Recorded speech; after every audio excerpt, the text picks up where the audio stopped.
Every summer, we gather to watch young hot singles explore connections in Fiji. This season of Love Island had us asking, are these islanders looking for love or playing the game? Blindsides, alliances, backstabbing. Honestly, it felt like Big Brother in bikinis. It's clear the Islanders were unintentionally merging our two favorite shows into one wild reality TV mashup. Love Island, the Big Brother edition. So with that said, who was the Dan Giesling of the villa? Were there any compies? Which Islander was the head of household? I take into account personality, placement, and most importantly, their Big Brother performance from that season alone.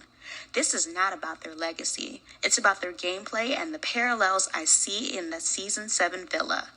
Agree?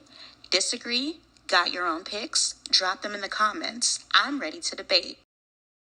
Okay, hear me out. Ace is basically the Cirie Fields of BB25. Both entered the villa with notoriety, high expectations, and were early favorites to win. Cirie was already a Survivor legend. Ace came in hot off TikTok from his dance company fan base. They had that charm, or mist, that made people love being around them, until they didn't. Both were social powerhouses, surrounded by loyal allies, and running the game like the army. But that kind of control, it never goes unnoticed. Cirie was overpowered by the house. Ace, blindsided by America.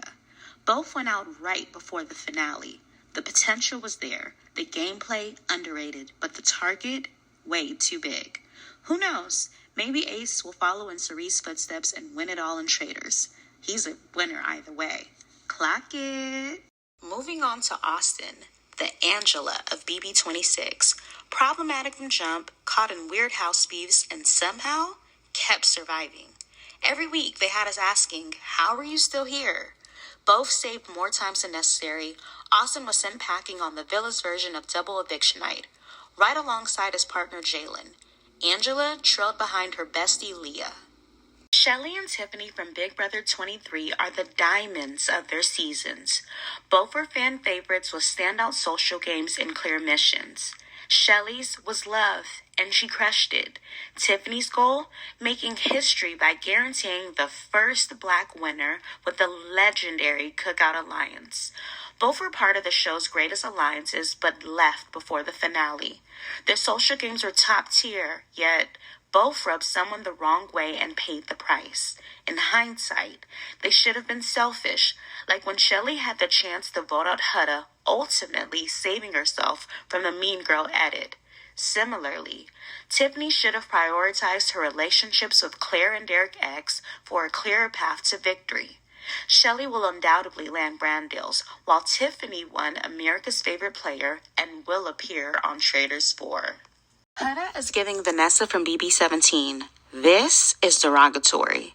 She stirred drama, twisted truths, and manipulated Islanders into moves that only served her. Like Vanessa, she played puppet master until people caught on. Hutta's single stories unraveled during the 6-hour stand-on-business challenge. With weaponized tears and emotional misdirection, she was a real threat to win it all. So when she didn't, let's just say it was satisfying. Eventually, their allies resented them. And to think, this could all have been avoided had Hutta left in episodes 12 or 14, or they evicted Vanessa over Shelly from BB17. Vanessa often escaped harsh criticism from viewers because her moves were seen as strategic, while Hutta brings bad vibes and questionable character. Jeremiah screams Tucker from BB26. Both had potential and came out swinging, or as Jeremiah would say, hooping. They made themselves huge threats. Tucker with his showmance with Rabina, Jeremiah with his toxic connection to Hutta. Both were blindsided around midpoints. Jeremiah right before Casa, Tucker just before jury. Their exit shook the game and sparked claims that the season was over. Spoiler alert, it wasn't. Nick mirrored Paul from BB18. Paul used friendship as their key strategy to reach the finale, while Nick, backed by the massive Nicolandria fandom, was equally mindful of his words and stayed 10 steps ahead. Both were strategic, persuasive, and arguably the best players in their seasons. Some may call them snakes or rats, but I see it as survival. In true Paul fashion, they both lost to someone completely undeserving. Olandria is the Danielle Reyes of the villa. Total mother, total impact, and easily one of the best to never win. Danielle ran Big Brother 3 with composure and precision, quietly steering the game alongside her sweet white boy ally, Jason. Sound familiar? Nick Landry had the same outside grip, with fans standing a ship not yet realized. Both loyal to a fault, Danielle's loyalty to Lisa ultimately cost her the game, and Olandria's unwavering support of Taylor came at the expense of her own well-being, delaying her connection with Nick. Still, a series of unprecedented events paved her way to finale night. Both moved with poise and came this close to the crown. Still, my winners. Let's talk about the liability of the villa. Taylor is Jared of BB25. Every connection they touch dragged down. Cirie, Blue, Olandria, Clark, all worse off because of them.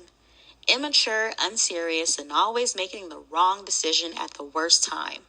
Jared lied on Cirie, his strongest ally, while Taylor's messy handling of Olandria impacted how the audience received Clark. With both men, America was begging for the boot, and when it came, delicious. If you know one of these women, it probably shapes your impression of the other, and not in a good way. Cirie is the Aaron of Big Brother 15. Both had a solid group on the game, but couldn't keep their mouths in check. Aaron antagonized many of the house guests with racial slurs and degradation, while Cirie made several posts insulting the Asian community prior to entering the villa. When they returned to the outside world, they were shocked by the major backlash. It's hard to say if either of them have learned from their actions. It's not easy separating Amaya from BB18's Nicole Franzel when you look at how they ended up winning their seasons. Nicole, with her annoying voice, coasted to victory mostly on sympathy and being carried by the men. Amaya, while more authentic, benefited from production and fan hype due to how the men in the villa treated her. I can't stress enough how both women were infantilized, which created a meek outer show and lowered their perceived threat level. Neither, in my opinion, truly deserved the crown, yet both walked away as winners. One thing's for certain, maybe they're not the bread I should be buttering. Clark is reminiscent of Brendan from BB12. Both were somewhat likable on their own, but had their games weighed down by their partners. Rachel's nasty attitude rubbed people the wrong way, dragging down Brendan's game. Taylor's cruelty towards Olandria soured public perception of his relationship with Clark, putting both in a tough spot. In the end, neither really stood a chance to win.